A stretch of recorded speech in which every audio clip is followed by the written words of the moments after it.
പുത്രനെ പ്രസവിക്കും. നീ അവന് യേശു എന്ന പേര് നൽകണം. എന്തെന്നാൽ അവൻ വലിയവനായിരിക്കും. അവൻ തന്റെ ജനത്തെ ദാവീദിന്റെ പട്ടണമായ ബെത്ലഹേമിലേക്ക് ഗർഭിണിയായ ഭാര്യയെ മറിയത്തോടുകൂടി പോയി.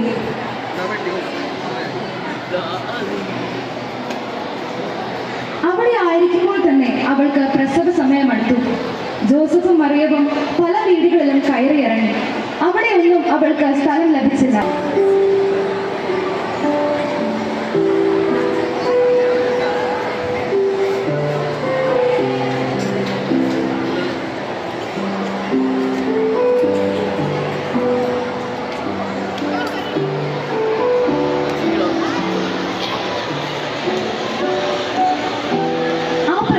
വയലുകളിൽ ആടുകളെ രാത്രി കാത്തുകൊണ്ടിരുന്ന ഇടയന്മാരുണ്ടായിരുന്നു.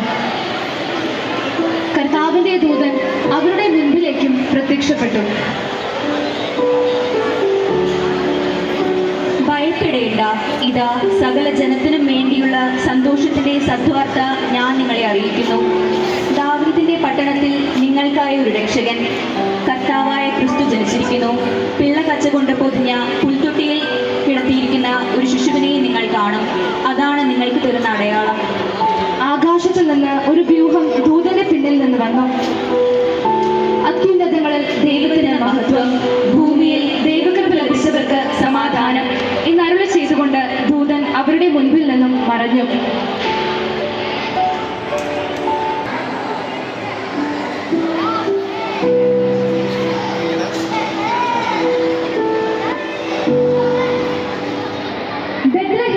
യേശു ജനിച്ചുവെന്നറിഞ്ഞപ്പോൾ പൗരസ്ത്യ ദേശങ്ങളിൽ നിന്ന് ജ്ഞാനികൾ അവിടെ എത്തി.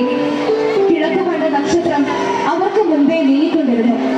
അത് ശിശു കിടക്കുന്ന ഭവനത്തിന് മുൻപേ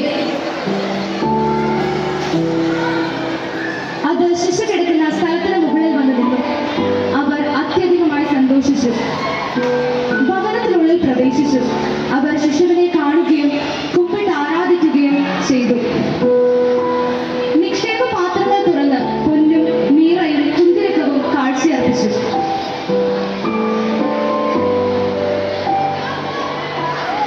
ലോകത്തിന്റെ രക്ഷകനായ യേശു